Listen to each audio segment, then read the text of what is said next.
The rain came down in sheets across Manhattan's Upper East Side, turning the streets into rivers of reflected neon and headlights. Inside Lombardi's, the most exclusive Italian restaurant in the city, the storm was nothing more than a distant soundtrack, a gentle percussion against the tall windows that separated the wealthy diners from the chaos of the outside world. Victor Russo sat alone at his usual corner table, the one that gave him a clear view of both entrances and the kitchen door. Old habits. After 30 years in his line of work, certain instincts became as natural as breathing. The table was set for one, as it had been every Thursday evening for the past 6 months. White tablecloth, fresh roses in a crystal vase, a bottle of Barolo already breathing beside an untouched glass. He was 45 years old, though the weight of his decisions made him feel ancient. His dark suit was impeccable, tailored on Savile Row during his last trip to London. His graying hair was swept back, and his hands, those hands that had signed papers affecting thousands of lives, rested calmly on the table. To anyone watching, he looked like just another successful businessman enjoying a quiet dinner. They couldn't see the exhaustion in his eyes, the way his shoulders carried an invisible burden that had grown heavier with each passing year. Victor hadn't come here to eat. He'd come here to think, to remember, to say goodbye to a life he'd built brick by brick, decision by decision, until the structure had grown so tall he could no longer see the ground. The restaurant hummed with quiet conversation. Soft jazz played from hidden speakers. Miles Davis, Kind of Blue. Victor recognized the album. His father had played it constantly when he was a child, back when life was simpler, back when the family business meant something different than it did now, back when he still had choices. "Good evening, Mr. Russo." The voice pulled him from his thoughts. He looked up to find a woman he'd never seen before standing beside his table. She wore the standard server uniform, white shirt, black vest, black slacks, but there was something about her that didn't quite fit. Maybe it was the way she stood, balanced and alert, like someone ready to move at a moment's notice. Or maybe it was her eyes, dark brown, intelligent, and far too observant for someone simply taking dinner orders.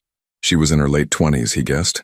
Dark hair pulled back in a practical ponytail, olive skin, high cheekbones. Pretty, but not in the delicate way of the usual servers here. There was a strength to her features, a quiet confidence that made him take notice. "I haven't seen you here before," Victor said, his voice carrying the faint trace of a Brooklyn accent he'd never quite lost, despite years of trying. "First week?" she replied, placing a menu in front of him even though they both knew he wouldn't need it. He ordered the same thing every time. "My name is Elena. I'll be taking care of you this evening." Elena. He tested the name, noting the slight emphasis she placed on the second syllable. "Italian?" "Spanish, actually. My mother was from Barcelona." She smiled, but it didn't quite reach her eyes. "But I grew up here. Queens." Victor nodded slowly, studying her face. There was something there, something familiar in the careful way she held herself, in the practiced neutrality of her expression. He'd spent decades reading people, learning to see past the masks they wore. This woman was wearing several. "What happened to Maria?" he asked, referring to his usual server. "Her daughter had a baby. She took some time off." Elena's hands were steady as she poured water into his glass. Not a drop spilled, despite the slight tremor he could feel through the floor. The subway running beneath the city, a constant reminder that even here, in this bubble of wealth and refinement, the real world was always churning just below the surface. "I'll have the osso buco," Victor said, closing the menu without looking at it. "And tell Giuseppe to make it how my father liked it. He'll know what I mean." Elena wrote nothing down, simply nodded. "Of course, and the wine? I'll start with the Barolo. We'll see where the evening takes us from there." "Very good." She turned to leave, then paused, looking back at him with those observant eyes. "If you don't mind my saying, sir, you look like a man with something heavy on his mind." Victor raised an eyebrow. "Do I? 28 years waiting tables in this city teaches you to read people," she said quietly. "You learn to spot the tourists, the first dates, the business deals, the celebrations, and you learn to recognize the ones who are saying goodbye to something." For a long moment, Victor said nothing. The jazz continued its melancholy progression. The rain intensified against the windows. Somewhere in the restaurant someone laughed, a sound that seemed to come from a different world entirely. "You're perceptive," he finally said. "It's a gift, sometimes a curse." Elena's expression softened slightly. "Whatever you're wrestling with, I hope you find your answer." She walked away before he could respond, disappearing into the kitchen with a grace that seemed almost practiced. Victor watched her go. feeling unsettled in a way he couldn't quite name. Something about her presence had shifted the air in the room, like a barometric change before a storm. He poured himself a glass of wine, swirling it absently as he stared at the dark liquid. 6 months ago, his oldest friend had betrayed him. Not for money, not for power, but because Victor had refused to cross a line that his friend had been willing to sprint past. The family business had always operated in shades of gray, but there were still some things, some lines, that Victor refused to compromise on. That refusal had cost him. Allies had become enemies. Old agreements had dissolved. Territory he'd held for years was suddenly contested. And worst of all, his daughter, his beautiful, innocent Sophia, had started asking questions about what exactly her father did for a living. She was 19 now, in her second year at Columbia, studying art history. She wanted to open a gallery someday, to bring beauty into the world. She had her mother's eyes, her mother's kindness. She was everything good that Victor had somehow managed to create despite the darkness of his world. And she was asking questions he couldn't answer without destroying the image she had of him. So he'd made a decision. He'd started the process of stepping back, of dismantling the empire he'd built. But in his world, retirement wasn't as simple as signing papers and walking away. There were people who saw his withdrawal as weakness, who viewed the vacuum of power as an opportunity. There were old rivals, who remembered old grudges. There were younger, hungrier men who thought they could take what was his. And there was Marco Castellano, his consigliere, his right hand for 15 years. Marco, who had looked Victor in the eye 3 days ago and told him that certain people were tired of waiting for him to make up his mind. Certain people who thought that maybe it was time for new leadership. Certain people who had made it clear that Victor's time was running out. The message had been delivered with respect, almost with regret, but the threat had been unmistakable. And Victor, tired of the endless calculations, the constant vigilance, the weight of always being one step ahead, had made his choice. He would face it. Whatever was coming, he would face it with his eyes open. Elena returned with his meal, setting the plate down with practiced care. The osso buco looked perfect, the veal tender, falling off the bone, the sauce rich and aromatic. His father had ordered this dish every Sunday at the little restaurant in Bensonhurst, back when that neighborhood still felt like home. Giuseppe says to tell you that some recipes are worth keeping, Elena said softly, that they connect us to where we came from. Victor looked up at her sharply. That sounded like a message, like Giuseppe was trying to tell him something. The old chef had known his father, had known the family since before Victor was born. He would understand what was happening, what Victor was walking away from. Thank you, Victor said, his voice rough with emotion he didn't quite know how to express. Elena started to leave, then hesitated. Mr. Russo, I don't usually do this, but would you mind if I asked you something? Go ahead. Do you believe in second chances? In starting over? The question hung in the air between them, weighted with meaning he couldn't quite parse. Victor studied her face, looking for the angle, the hidden agenda. But all he saw was genuine curiosity, maybe even a hint of desperation. I used to, he said finally. Now I'm not so sure. Some paths, once you start walking them, they don't have exit ramps. I think that's where you're wrong, Elena said quietly. I think exit ramps exist. They're just hard to see when you're moving at high speed. Sometimes you have to be willing to crash to find them. Before Victor could respond, the front door of the restaurant opened. 3 men walked in, shaking rain from their coats. They were dressed well, but not quite well enough for Lombardi's. Their suits were off the rack, their shoes scuffed, and they moved with a purpose that had nothing to do with dinner reservations.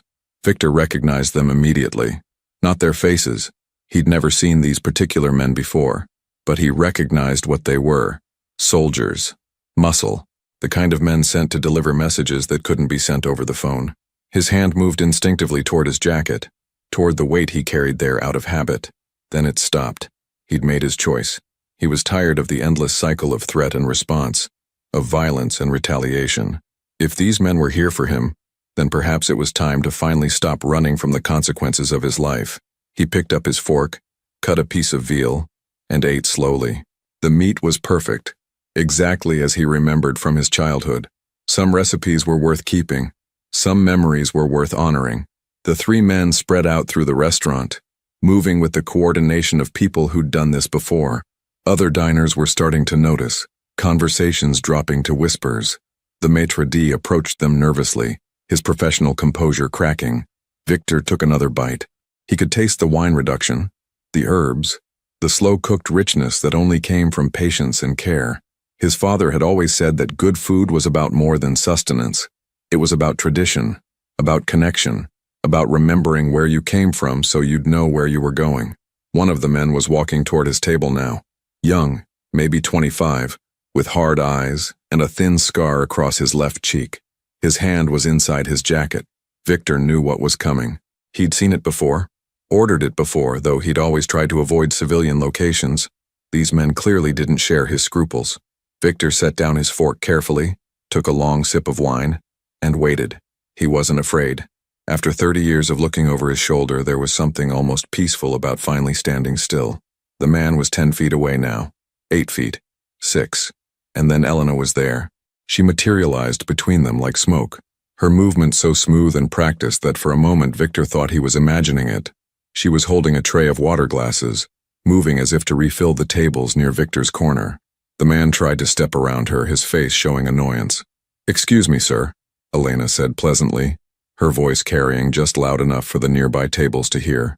"I need to get past." "Move," the man growled, his hand still inside his jacket. Elena didn't move. Instead, she looked directly at Victor, and in her eyes he saw something that made his breath catch. Recognition, understanding, and a warning so clear it might as well have been written in neon. "Not tonight," she said quietly. The words meant only for Victor's ears.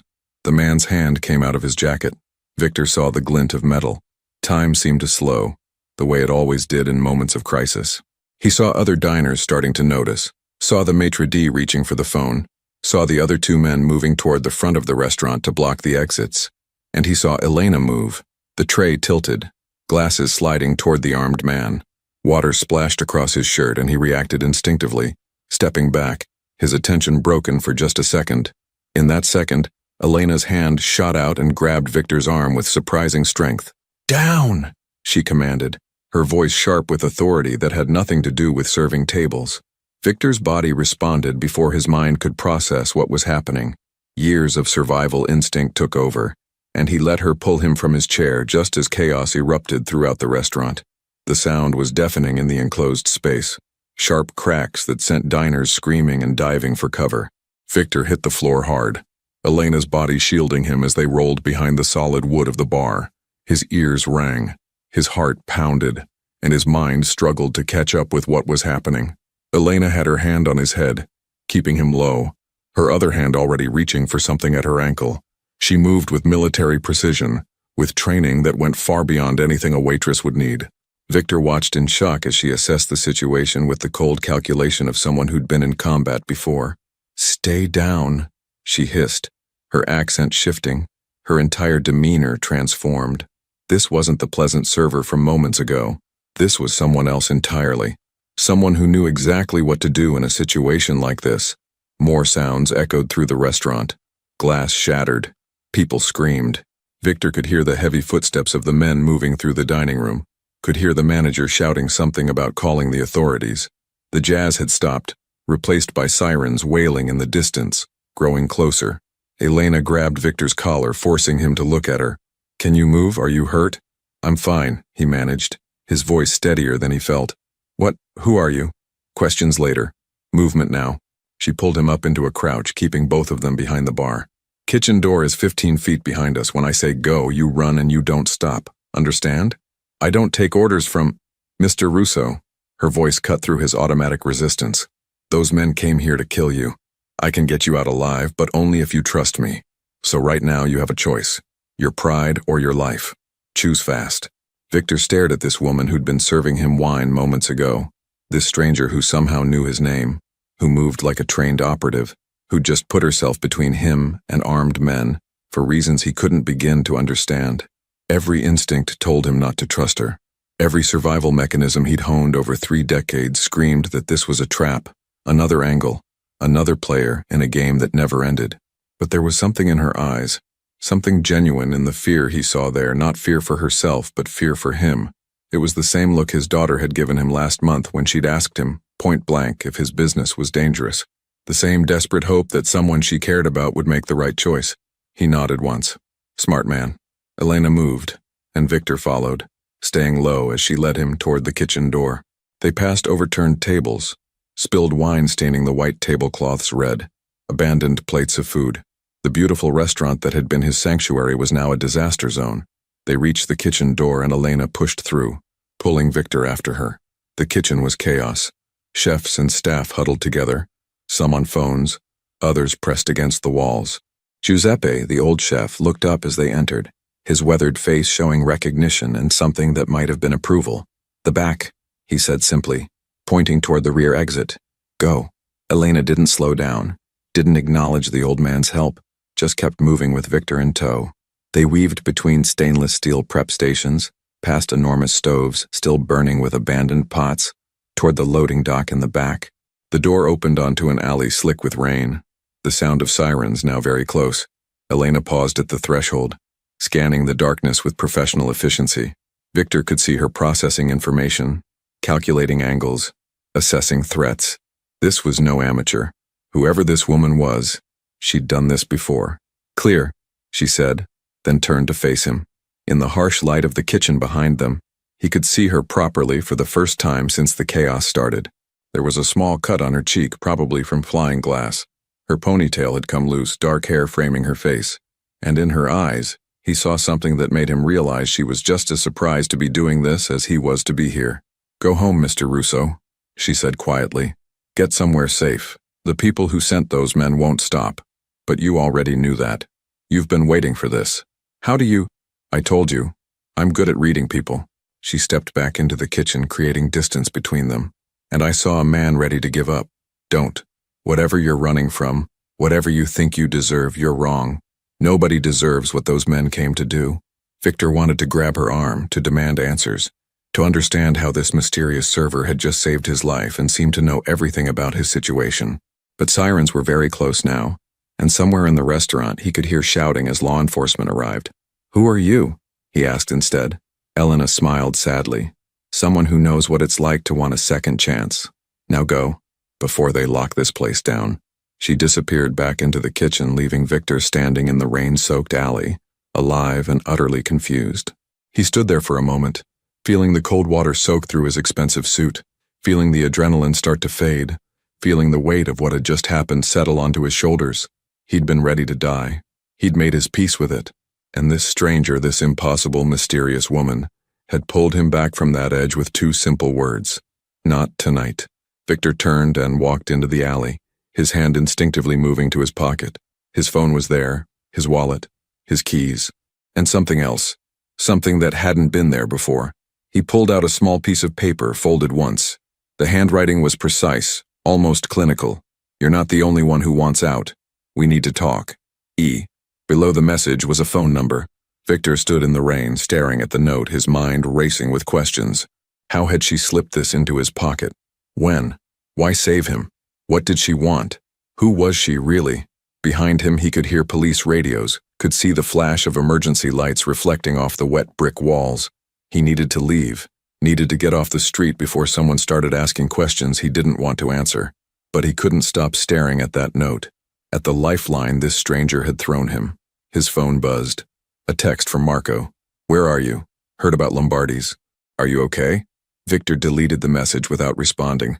Marco, his oldest friend, the man who'd warned him 3 days ago that his time was running out, the man who'd been his right hand for 15 years, but whose eyes had grown cold and distant in recent months, the man who, Victor suddenly realized with crystalline clarity, had known exactly where he'd be tonight.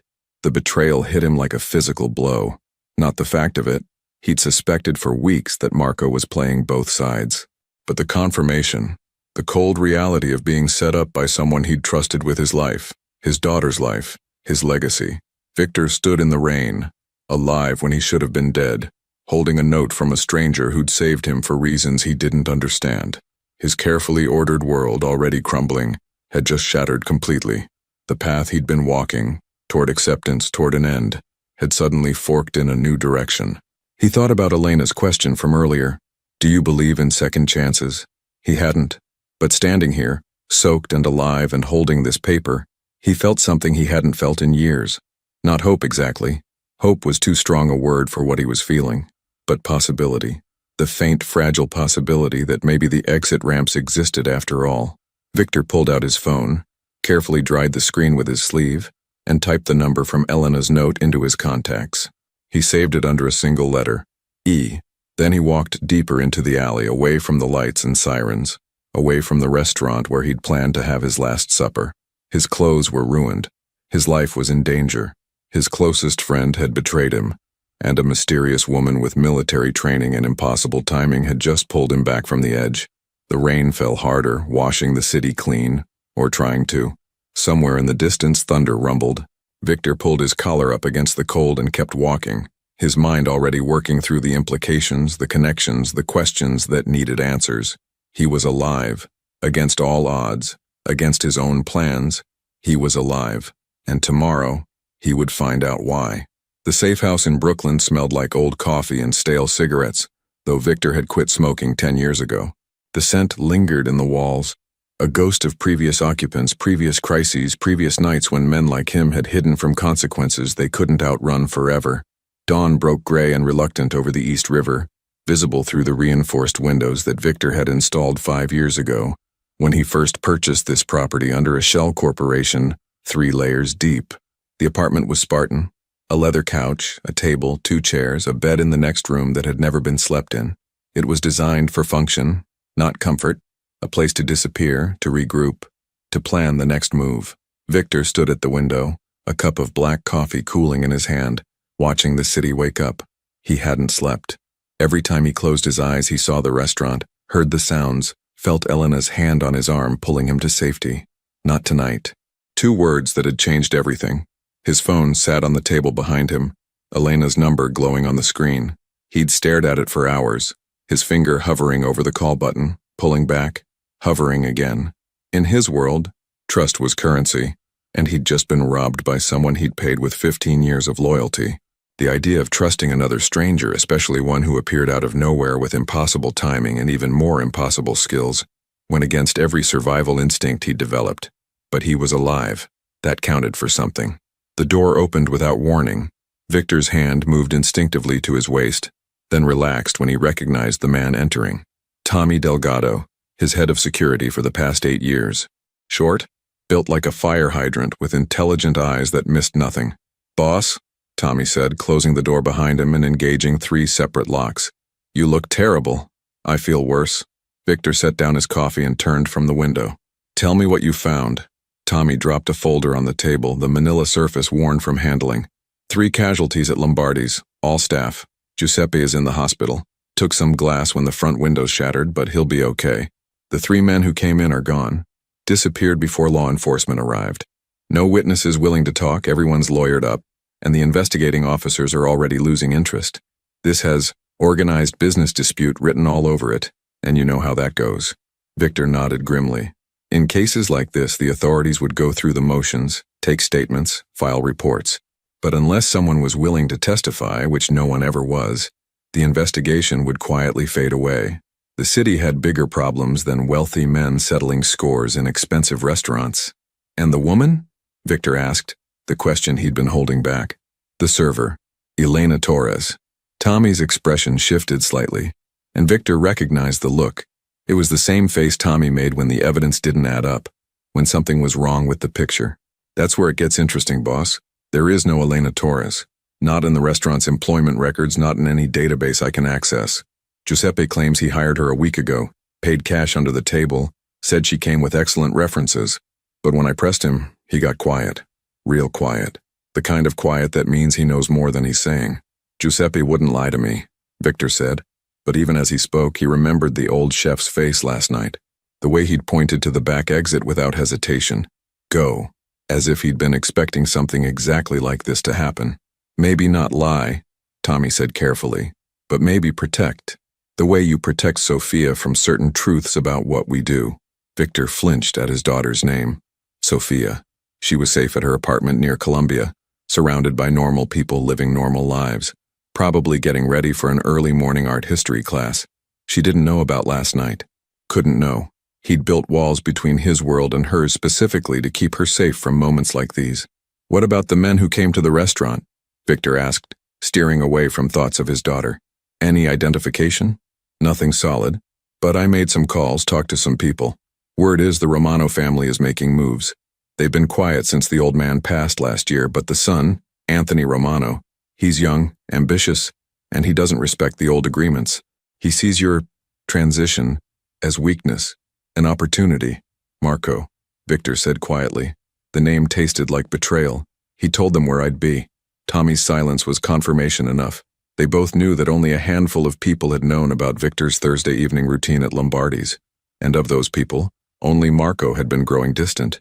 Only Marco had been asking pointed questions about Victor's plans. Only Marco had been positioned perfectly to feed information to rivals. I'm sorry, boss, I know you two go back. We went back, Victor corrected, his voice hard. Past tense. 15 years of friendship doesn't mean much when someone's willing to set you up for elimination. He moved to the table, opened the folder Tommy had brought.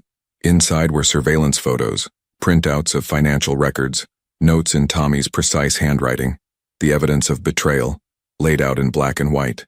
Marco's phone records showing calls to known Romano associates, bank transfers to offshore accounts, meeting logs that showed he'd been having private conversations with Anthony Romano for the past 3 months. Victor had suspected, but seeing it confirmed still hurt. It was like watching a wound reopened, seeing the damage clearly for the first time.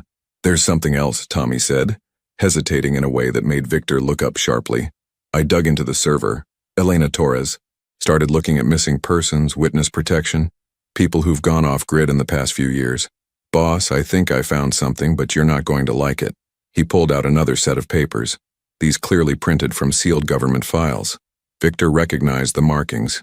Federal case documents, the kind that required serious connections to access.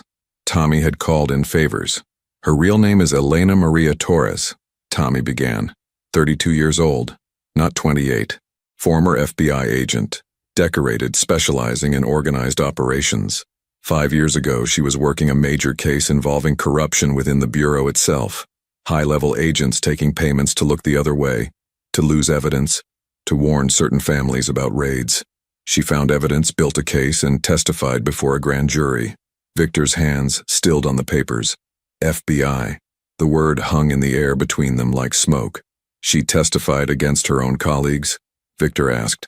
Against her own supervisor, Special Agent Richard Dawson. He'd been on the take for years, protecting multiple operations across New York and New Jersey. Elena gathered evidence for 2 years, quietly, carefully. When she finally came forward, it brought down 12 agents and exposed protection rackets worth millions. Let me guess, Victor said, his mind already racing ahead. Her life became complicated after that. That's putting it mildly. The Bureau couldn't fire her. She was a whistleblower, protected by law. But they made her life impossible, transferred her to dead-end assignments, isolated her from other agents, made sure everyone knew she was a traitor to the Brotherhood. Her family disowned her. Her father was NYPD for 30 years, saw what she did as betrayal. Her younger brother stopped taking her calls. She lost everything. Tommy pulled out a photograph. It showed Elena, a younger version wearing an FBI jacket standing with a team of agents. Her smile was genuine, her eyes bright with purpose. She looked like someone who believed in what she was doing, who thought justice mattered. 2 years ago she resigned, disappeared into witness protection, though officially that's not what they call it. The Bureau was worried that some of the people whose operations she'd exposed might come looking for revenge. They gave her a new identity, relocated her, set her up with basic support.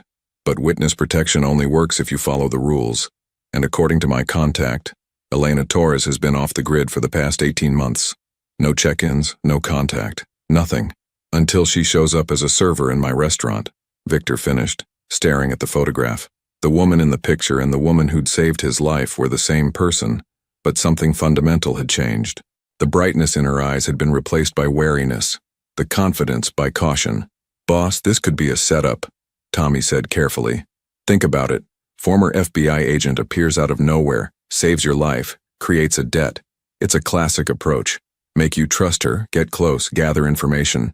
If she wanted me eliminated, she had the perfect opportunity last night, Victor countered. She could have let those men finish what they came to do. Instead, she put herself in danger to save me.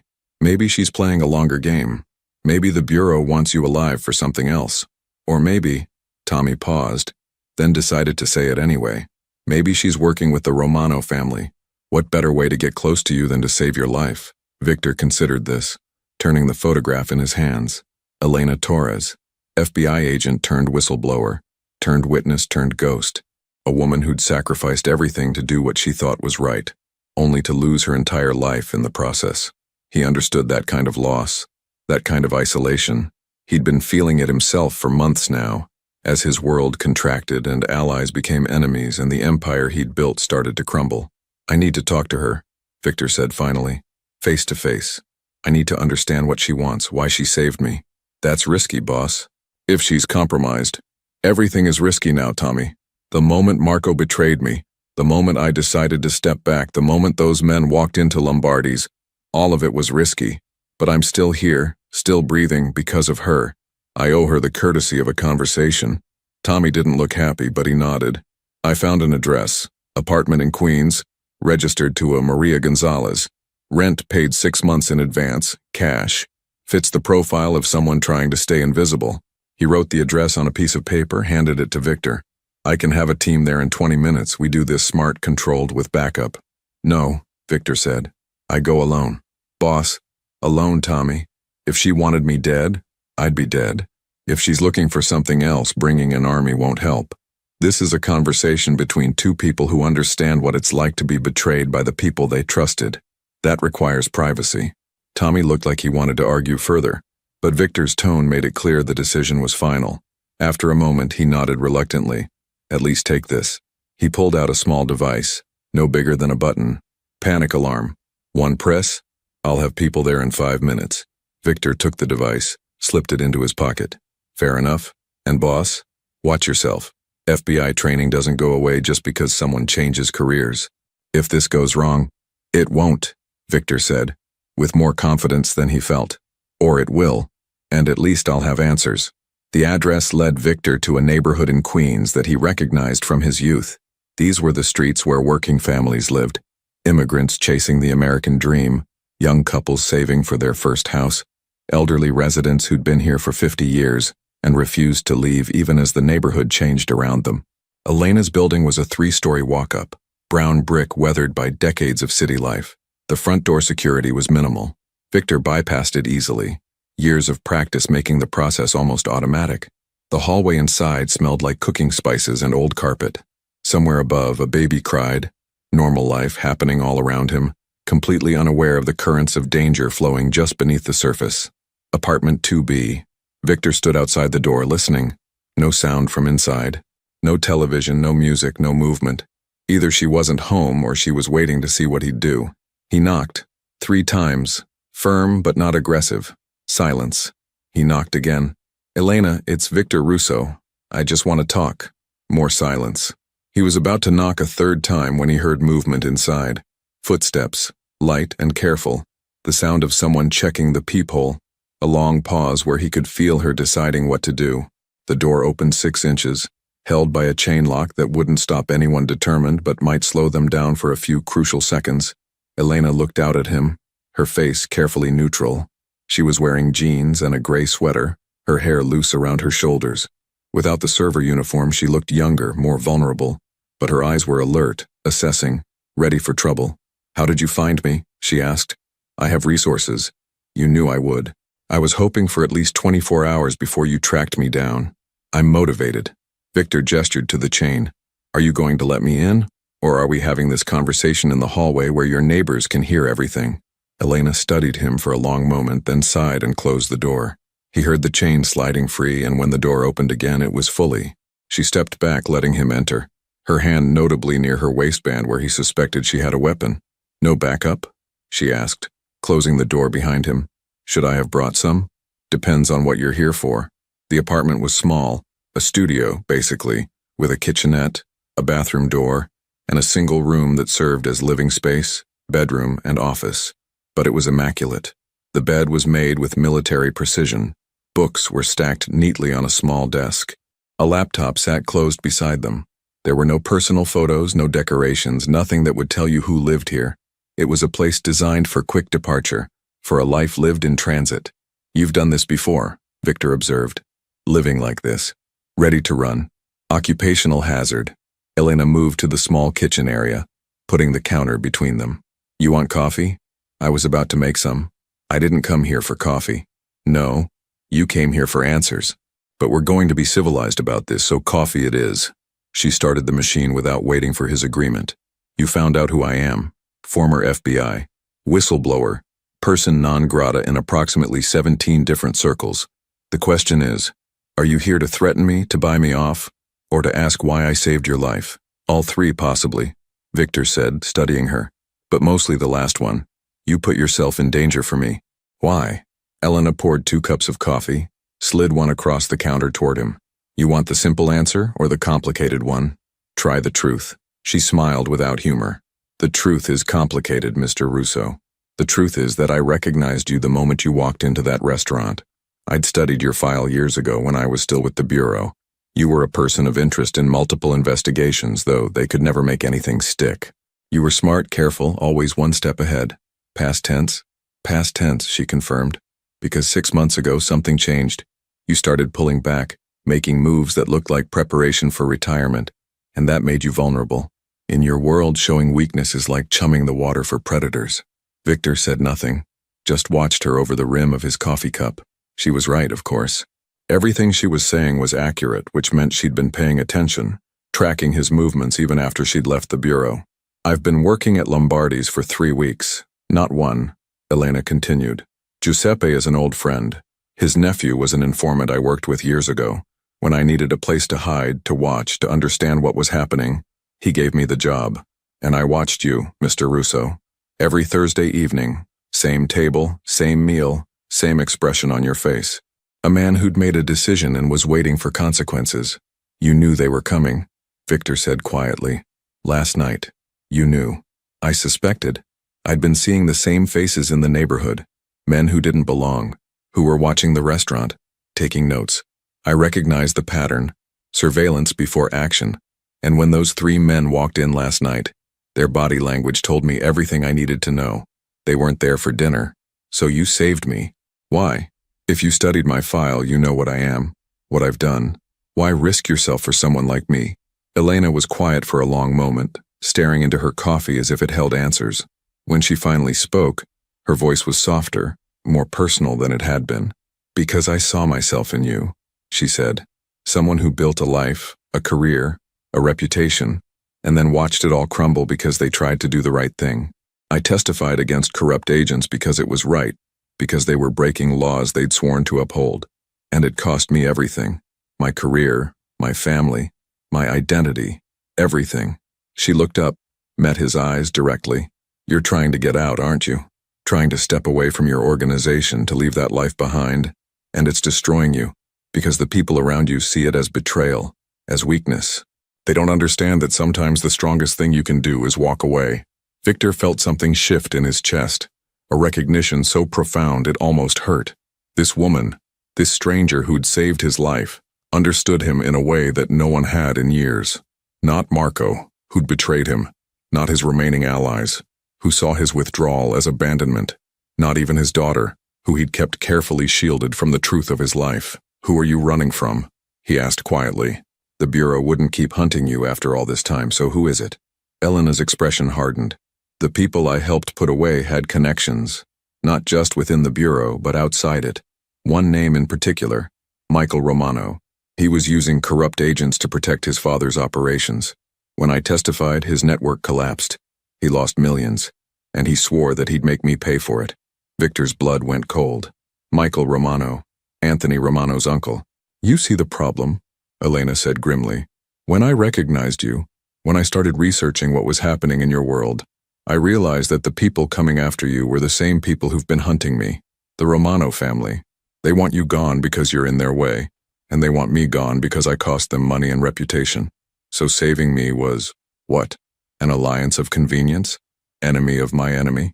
No, Elena said firmly. Saving you was the right thing to do. I saw a man about to give up, about to let terrible people win because he was tired of fighting, and I couldn't let that happen. Not when I've spent the past 5 years running, hiding, surviving. Someone needed to stand up. Someone needed to say, not tonight. The words hung between them, weighted with meaning. Victor set down his coffee cup, his mind working through the implications. The Romano family, Michael Romano's network, Marco's betrayal, Elena's past. All of it was connected, threads weaving together into a picture that was both clearer and more dangerous than he'd realized. "They'll come after both of us now," Victor said. "If they find out you saved me, if they realize you're still alive and in the city." "I know," Elena interrupted. "I knew the risk when I pulled you behind that bar, but I was tired of hiding, tired of letting fear dictate every decision. And maybe," she hesitated, then continued, "maybe I was tired of being alone in this fight." Victor studied her face, seeing past the careful control to the exhaustion underneath. She was younger than him by more than a decade, but she carried the same weight he did. The weight of choices and consequences, of bridges burned and prices paid. "You're proposing what exactly?" he asked. "An alliance? Partnership?" "I'm proposing that we stop running," Elena said. "Both of us. You have resources, connections, knowledge of how the Romano family operates. I have training, skills, and a very personal motivation to see them held accountable. Together, we might actually survive this. Separately," she shrugged, "we're both living on borrowed time. I have a daughter," Victor said quietly. "Sophia. She's 19, at Columbia. She doesn't know anything about my business, about what I've done. I've kept her separate from all of this specifically to protect her. If I go to war with the Romano family, if I stop trying to fade quietly into the background, I put her at risk." "Mr. Russo," Elena said gently, "your daughter is already at risk. The moment Marco betrayed you, the moment the Romano family decided you were an obstacle, everyone close to you became a target. The question isn't whether she's in danger. The question is whether you want to face that danger proactively or wait for them to make the first move." Victor's phone buzzed in his pocket. He pulled it out, saw Marco's name on the screen. Another text. "Victor, we need to talk. I can explain. Call me." He showed the screen to Elena. "My former right hand, the man who set me up last night. Are you going to answer?" "No." Victor deleted the message. "Whatever he has to say, I don't need to hear it. Betrayal is betrayal, regardless of the excuse." His phone buzzed again. This time it wasn't Marco. It was Tommy, and the message made Victor's heart stop. "Boss, Sophia's apartment. She's gone. Signs of struggle. This wasn't random. Call me now." The phone fell from Victor's hand, clattered on the counter. Elena moved immediately, coming around to see the screen, to understand what had just drained all the color from his face. "Your daughter," she said, understanding instantly. Victor couldn't speak. His worst fear, the nightmare that had haunted every decision he'd made for the past 19 years, had just become reality. They had Sophia. The Romano family, Marco, whoever was behind this, they had his daughter, his brilliant, innocent daughter who wanted to open an art gallery, who loved French Impressionism, who made him laugh with her terrible jokes. They had her. "Mr. Russo. Victor, look at me." Elena's hand was on his arm, firm and steady. "Look at me. We're going to get her back. You hear me? We're going to find her and bring her home." "You don't know that," Victor said, his voice breaking. "You can't promise that." "You're right, I can't, but I can promise you this. I won't stop until we do. I know how to track people, how to find them, how to get them out of impossible situations. That was my job for 10 years, and right now, that's what we're going to do. Together." Victor's phone rang. "Tommy." He picked it up with shaking hands, put it on speaker. "Boss, I'm at her apartment now," Tommy said, his voice tight with controlled anger. "Place has been tossed. Laptop's gone. Phone's gone. Neighbors heard raised voices about an hour ago but didn't think anything of it. This was professional, boss. They knew exactly when she'd be here, exactly when she'd be alone." "Demands?" Victor managed. "Have they made contact?" "Not yet, but they will. This is leverage, boss. They want something from you, and they'll use her to get it." Victor closed his eyes, fighting against the panic threatening to overwhelm him. Sophia, his baby girl, in the hands of people who wouldn't hesitate to hurt her to get what they wanted. "Tommy, I need you to activate everyone we have. Every contact, every resource. I want eyes everywhere, ears on every conversation. Someone knows something. Find them." "Already started, boss, and there's something else. We got a tip. Anonymous came through a burner phone. Said if you want to see your daughter alive, you need to meet Marco. Tonight. Alone. Location to follow." "It's a trap," Elena said immediately. "They'll kill you both." "I don't care," Victor said, his voice hard as steel. They have my daughter. They want me. Fine, they can have me. But Sophia walks free. No, Elena said firmly. That's not how this works. You go in there alone, you die. And Sophia becomes a permanent hostage or worse. They're using her to force you into making stupid decisions. Don't give them the satisfaction. Then what do you suggest? Victor demanded, his control finally cracking. Because every second we stand here talking, my daughter is with people who wouldn't think twice about hurting her. Elena met his anger with calm certainty. I suggest we do this smart. We accept the meeting, but we don't go alone and we don't go unprepared. I told you, I know how to get people out of impossible situations. Trust me, please. Victor looked at this woman he'd known for less than 24 hours. This former FBI agent with her own ghosts and her own reasons for fighting. She'd saved his life once already. Could he trust her to help save the only person in the world who truly mattered to him? He didn't have a choice. Not really, because going in alone, as Elena said, would just get him killed. And dead. He couldn't help Sophia at all. Okay, he said quietly. Okay, we do this your way. But Elena, if anything happens to my daughter, it won't, she said with absolute conviction. Because we're not going to let it. Now, she grabbed her laptop, opened it with quick, efficient movements. Tell me everything you know about the Romano family's operations. Where they operate, where they hold people, what kind of security they use. Every detail matters. We have hours, maybe less, to plan this. So, talk. Victor started talking, and as he shared information he'd spent years gathering, as Elena took notes and asked questions with the precision of someone who'd done this before, he felt something unexpected. Hope. Small, fragile, but real. He wasn't alone anymore. For better or worse, he had an ally. Someone who understood the stakes, who knew what they were facing, who wouldn't back down. Somewhere in this city, his daughter was scared and in danger. But Victor Russo wasn't the man he'd been yesterday. The man who was ready to give up, to face his fate passively. That man had died in the chaos at Lombardi's. This man was going to fight. And heaven help anyone who stood between him and his daughter. The abandoned warehouse in Red Hook stood like a monument to Brooklyn's industrial past. Rusted steel beams reaching toward a cloudy sky, broken windows that caught the last light of evening. Outside, the storm that had been threatening all day finally broke, rain hammering the corrugated metal roof with a sound like scattered applause. Inside, Victor Russo sat in the passenger seat of Elena's decade-old Honda, studying blueprints spread across his lap. The car was parked 3 blocks from the Romano family's known meeting location, hidden in the shadows of another abandoned building. Through the rain-streaked windshield, he could see the warehouse where his daughter was being held. 2 entrances, Elena said quietly, pointing to the blueprints. Front loading dock and a side door here. Tommy's team has eyes on both. No movement in the past 20 minutes, but we count at least 6 men inside, possibly more. Victor's jaw tightened. 6 men between him and Sophia. 6 obstacles that needed to be overcome without putting his daughter at additional risk. Every second that passed was another second she was afraid. Another second she was in danger because of who her father was. The meeting Marco set up. It's in 40 minutes, Victor said, checking his watch. He specified the pier, not the warehouse, which means this is a secondary location. They're keeping her separate. Smart, Elena admitted. They send you to one location. Keep the leverage somewhere else. If things go wrong, they still have control. She pulled out her phone, checked a message from Tommy. But that gives us an opening. While they're waiting for you at the pier, we hit the warehouse. Fast, quiet, and we're gone before they realize what's happening.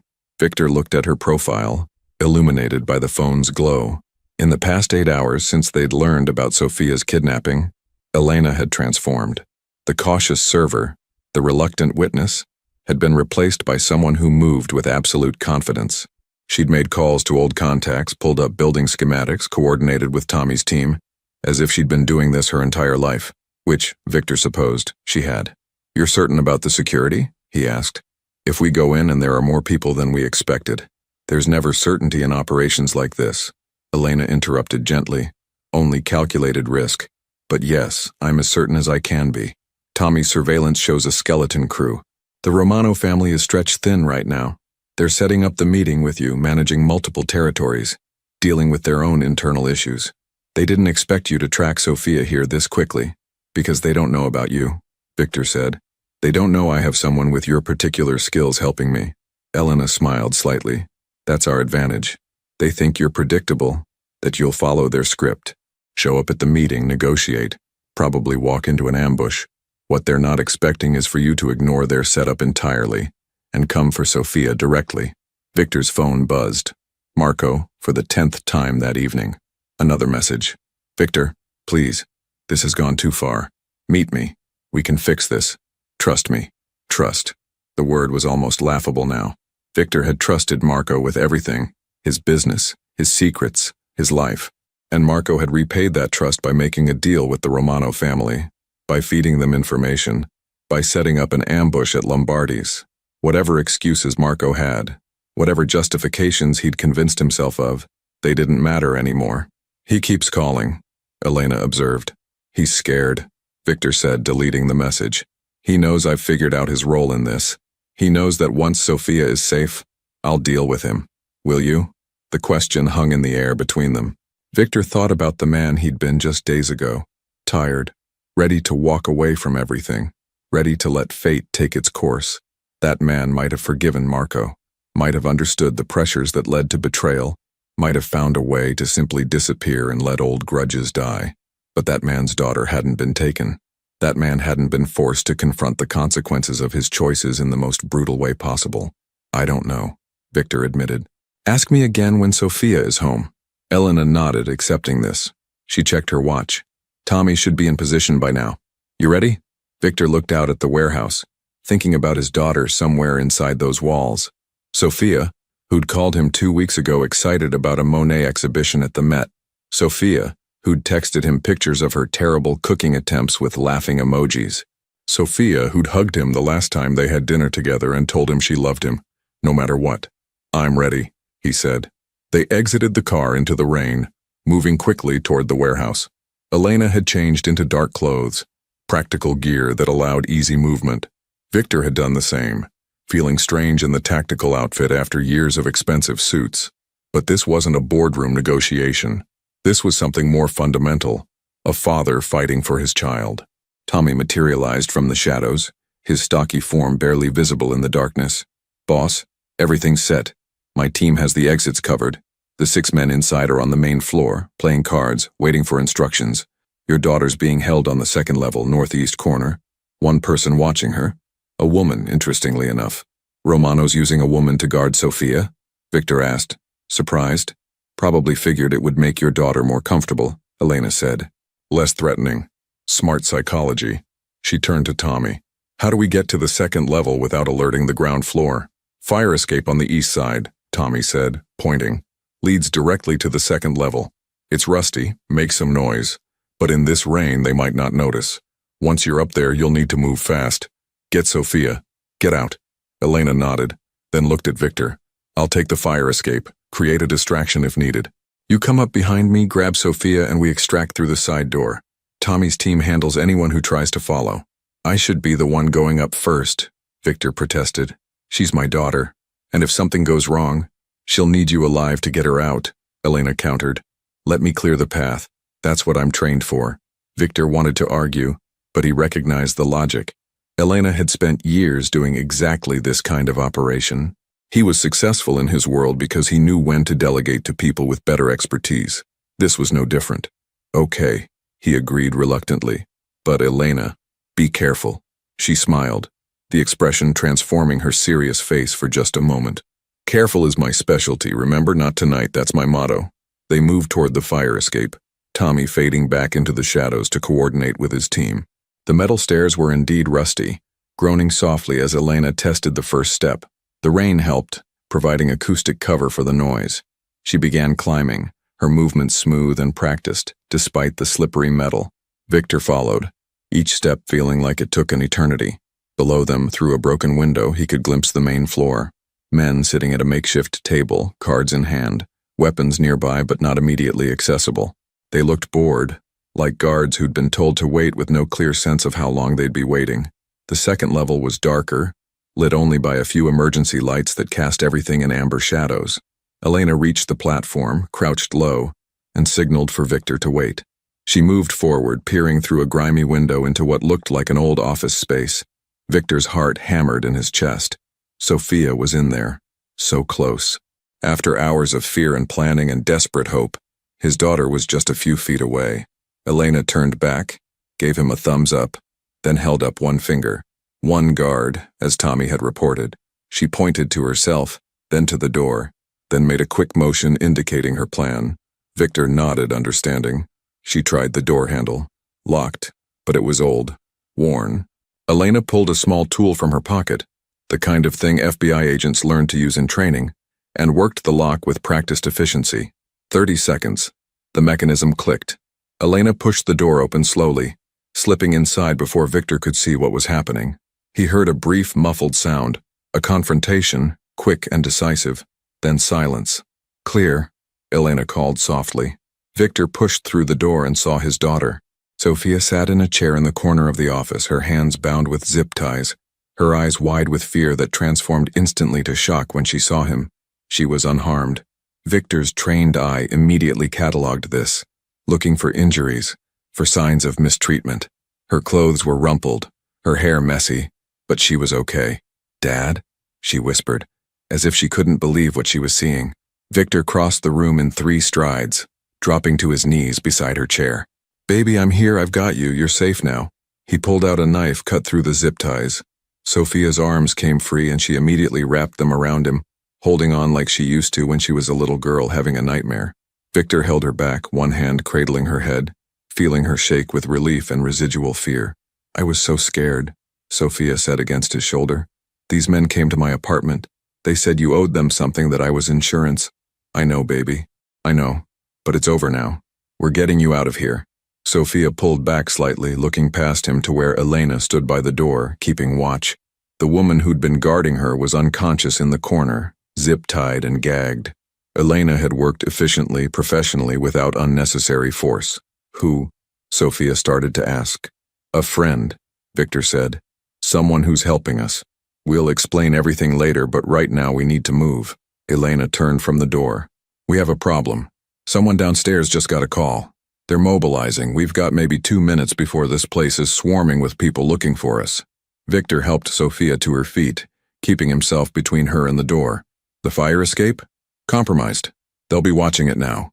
Elena's mind was clearly racing, calculating options, running scenarios. "We need another way out." "There's a loading elevator," Sophia said suddenly. Both Victor and Elena turned to look at her. Sophia pointed to a door on the far side of the office. "I heard them talking about it earlier. It goes straight to the loading dock level. They use it to move equipment." Elena moved to the door, found it unlocked. Beyond was indeed an old freight elevator, the industrial kind with a metal gate instead of proper doors. It looked ancient but functional. "It'll be loud," Elena said. "The moment we start it, everyone will know where we are. Then we move fast," Victor said. "Get to the loading dock out to the street. Tommy's team can provide cover." Elena hesitated only a moment, then nodded. "Okay, but when I say run, you run. No hesitation, no looking back. Understood?" Victor and Sophia both nodded. Elena pulled the elevator gate open, ushered them inside, then closed it and hit the button. The machinery groaned to life, cables creaking as the platform began its descent. The noise was indeed significant. Even over the rain, even through the thick walls, Victor could hear shouting from below. They'd been discovered. The 2 minutes Elena had predicted had shrunk to seconds. The elevator reached the loading dock level and Elena yanked the gate open. The loading dock was empty. Tommy's team had cleared it, but Victor could hear footsteps running toward them from inside the building. They had moments, maybe less. "Go!" Elena commanded, pushing Sophia toward the open dock door where rain and freedom waited. Sophia ran, and Victor started to follow. But then he heard it. A sound from behind them, inside the elevator shaft. Someone had called the elevator back up. "They're cutting off our retreat," Elena said, her hand moving to her waistband. "Victor, get Sophia out of here. Now." "I'm not leaving you." "Yes, you are. Your daughter needs you alive." "Go." Men appeared in the doorway leading from the warehouse interior, 4 of them spreading out, blocking the path. But the loading dock door was still open, still offering escape. Victor grabbed Sophia's hand and ran. Behind him, he heard Elena's voice, strong and authoritative, trained to command attention. She was buying them time, creating confusion, using her FBI experience to talk, to negotiate. to make them pause and think rather than react. They burst out into the rain, Tommy appearing immediately with two of his men. "This way, boss." Victor let Tommy guide them, his team forming a protective circle around him and Sophia as they moved quickly through the rain-slicked streets. Behind them, the warehouse was chaos. Shouting, confusion, but no sounds of escalation. Elena was still talking, still controlling the situation. They reached Tommy's van, Sophia climbing in first, Victor turning back toward the warehouse. "Elena," he started. "Already on it, boss," Tommy said, but his expression was troubled. Through the rain, Victor could see figures at the warehouse entrance, and Elena wasn't among them. Victor's phone rang. Unknown number. He answered, already knowing what he'd hear. "Mr. Russo." The voice was smooth, cultured with just a hint of accent. "Anthony Romano. You've made quite a mess of my operation tonight. Very impressive. And your new friend, the former FBI agent, she's quite resourceful. A shame she'll have to pay the price for her interference." "Let her go," Victor said, his voice hard. "She's not part of this. This is between you and me." "Oh, but she made herself part of this when she saved your life. When she helped you steal back what we'd acquired. You understand leverage, Mr. Russo. You've used it yourself many times. Well, now I have leverage, and we're going to have that conversation after all. Tomorrow, same pier, same time. But this time you will come alone, you will be unarmed, and you will give me what I want. Which is? Your complete surrender. Your territories, your operations, your contacts, everything. Sign it all over to me, and both you and your FBI friend go free. Refuse and—" Romano paused. "Well, I think you understand the consequences. I'll be in touch with details." The line went dead. Victor stood in the rain, watching the warehouse, his mind reeling. He'd saved his daughter. Sophia was safe, sitting in the van behind him, protected by Tommy's team. But Elena, who'd sacrificed everything to help him, who'd put herself in danger for a man she barely knew, was now a prisoner because of him. "Dad?" Sophia's voice came from behind him. "Dad, who was that? What's happening?" Victor turned to face his daughter, seeing the confusion and fear in her eyes. She'd been through so much in the past day, and it wasn't over. Not yet, because now he had another choice to make. Another person depending on him, another life hanging in the balance. "Get Sophia somewhere safe," he told Tommy. "Somewhere the Romano family can never find her. And then we plan." "Boss, Elena risked everything to save my daughter," Victor said quietly. "Now I'm going to return the favor, whatever it takes." In the van, Sophia watched her father through the rain-streaked window, finally beginning to understand the weight he carried, the world he'd been trying to protect her from. And in that moment she saw not the businessman he'd always pretended to be, but the man he actually was. Someone who'd done terrible things for reasons he thought were right, and who was now willing to sacrifice everything to save someone who'd shown him kindness when he'd needed it most. The storm intensified, thunder rolling across Brooklyn like a promise of more chaos to come. And Victor Russo, standing in the rain with his daughter finally safe and his unlikely ally now in danger, made a decision. He was done running, done compromising, done letting other people dictate the terms. Tomorrow, he would face Anthony Romano, but not as a defeated man ready to surrender, as someone who'd finally found something worth fighting for, not territory, not reputation, not legacy, but people, the ones who'd shown him that even in the darkest corners of his world, redemption was still possible. The cabin in upstate New York sat hidden among pine trees, 3 hours from the city, and a lifetime away from the chaos they'd left behind. Dawn painted the sky in shades of gray and gold. The storm finally passed, leaving everything clean and new. Victor stood at the window, a cup of coffee cooling in his hands, watching Sophia sleep on the couch. She'd finally dozed off an hour ago, exhausted from fear and relief. Tommy's team had secured the cabin, swept it for any surveillance, and now stood guard outside, safe, for now. But Elena wasn't safe, and that knowledge burned in Victor's chest like a fire he couldn't extinguish. His phone buzzed with a message from an unknown number. Pier 47, noon. Come alone, or she dies. Victor closed his eyes, thinking through every possible scenario. Romano had leverage, but leverage only worked if Victor cared about the outcome. And he cared deeply, not just because Elena had saved his daughter, but because she'd shown him something he'd forgotten existed. Genuine courage. The kind that didn't calculate odds or measure risks, but simply did what was right. You're planning something, Sophia said quietly from behind him. Victor turned. His daughter sat up on the couch, her hair messy, her eyes red from crying and exhaustion, but alert. Watching him with an intensity he recognized it was the same way he looked at problems that needed solving. Sophia, you should rest. Don't, she interrupted. Don't treat me like a child anymore, Dad. Not after what happened. Those men took me because of who you are, what you do. I think I deserve the truth now. Victor set down his coffee, moved to sit across from her. For 19 years, he'd protected her from this world, built walls between his business and her life. But the walls had crumbled, and his daughter was looking at him with eyes that demanded honesty. The woman who helped rescue you, Victor began slowly. Elena, she's being held because she saved my life. The people who took you want me to surrender everything. My business, my connections, my territory. If I refuse, they'll hurt her. So you're going to give them what they want? No, Victor said firmly. I'm going to give them something better. The truth. Sophia frowned, confused. I don't understand. For months I've been trying to step away from my business, but I was doing it quietly, hoping to just fade away without consequences. That's not how this world works. People saw my withdrawal as weakness, an opportunity, and it put everyone I care about in danger, including you. He took his daughter's hands, holding them gently. So I'm going to do what I should have done from the beginning. I'm going public. I'm contacting the authorities, offering full cooperation, giving them everything they need to dismantle the organizations that operate in my territories, including the Romano family. Sophia's eyes widened. Dad, won't that put you at risk? More risk than I'm already in? Probably not. Victor smiled sadly. But it's the right thing to do.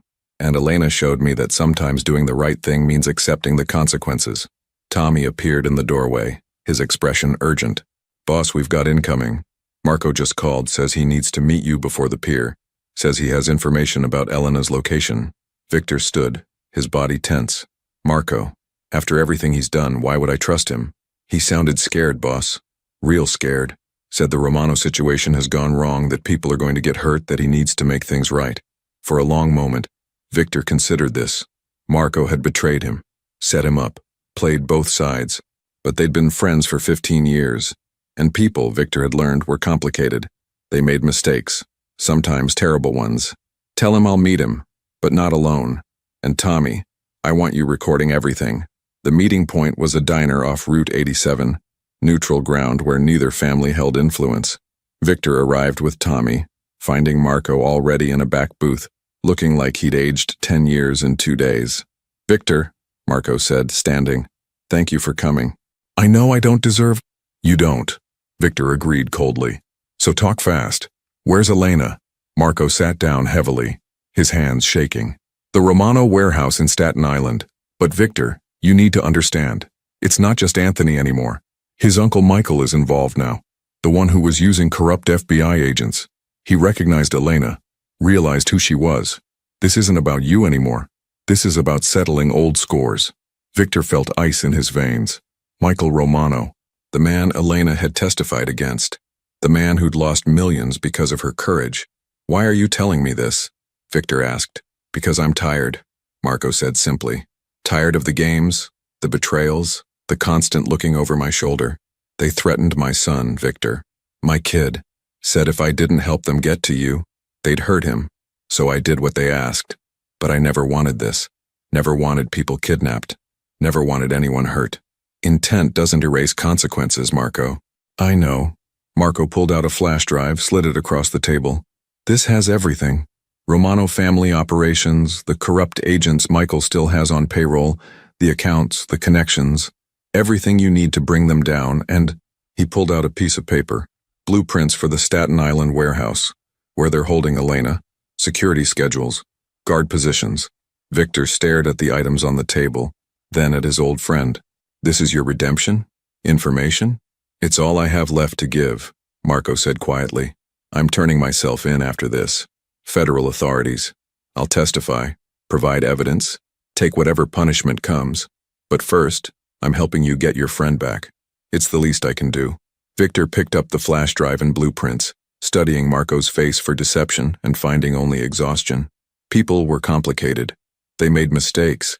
Sometimes they tried to fix them. Tommy's been recording this conversation, Victor said. Everything you just gave me, every word you said. The authorities will have it all. Good, Marco said. I'm done running from consequences. We both should have done this years ago, Victor. Walked away clean. But we were too proud, too scared. At least now we can try to make things right. By evening, Victor stood at Pier 47, exactly as Romano had demanded. But he wasn't alone, and he wasn't unarmed with just desperation. In his pocket was Marco's flash drive. Behind him, watching from vehicles and shadows, was Tommy's team.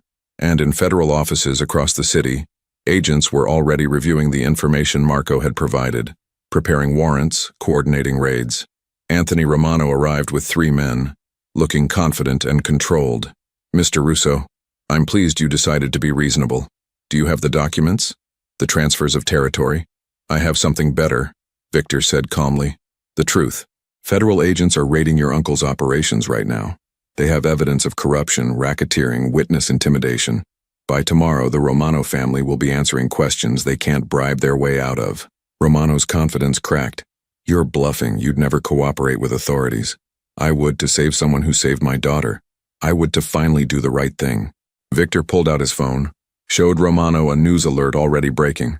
Major operation against organized networks, multiple arrests. Romano's face went pale. You've destroyed yourself along with us. You know that, right? Probably, Victor agreed. But I'll sleep better. Now, where is Elena Torres? Before Romano could answer, police vehicles appeared from multiple directions, sirens blazing. Federal agents in tactical gear emerged, surrounding the pier. Tommy had coordinated everything perfectly. Anthony Romano, an agent called out. You're under arrest. In the chaos of arrests and rights being read, Victor slipped away. He had one more thing to do. The Staten Island warehouse was empty when Victor arrived. The federal raid had cleared it out hours ago, but in an office on the 2nd floor, he found Elena, freed by authorities, sitting on a desk with a blanket around her shoulders and a federal agent taking her statement. She looked up when Victor entered and her face broke into a tired smile. You actually did it. You went to the authorities. You taught me that doing the right thing matters more than protecting yourself, Victor said quietly, even when it costs everything. The agent excused himself, giving them privacy. Elena stood, faced Victor directly. What happens now? To you? I'll cooperate fully, testify, accept whatever consequences come. My lawyers think I can avoid prison, given my cooperation and the fact that I'm helping dismantle entire criminal networks. But my old life is over. Everything I built is gone. And your daughter? Safe. Finally, truly safe. She knows the truth now. About me. About what I did. We'll have to rebuild our relationship, but at least it'll be built on honesty. Victor moved closer. What about you? Michael Romano is facing charges because of your original testimony. You'll be a witness again. I know. But this time I'm not scared. This time I'm not alone. Elena reached out, took his hand. We did something good, Victor. We stopped running and faced the truth. That counts for something. 6 months later, Victor and Elena stood in a small diner in Portland, Oregon. It wasn't fancy, just good food and honest people. Victor wore jeans and a flannel shirt, his expensive suits packed away. Elena had her hair down, relaxed in a way she hadn't been in years. Table 7 needs refills, she called to him, smiling. On it, Victor replied, grabbing the coffee pot. Sophia visited on weekends, slowly forgiving, slowly understanding.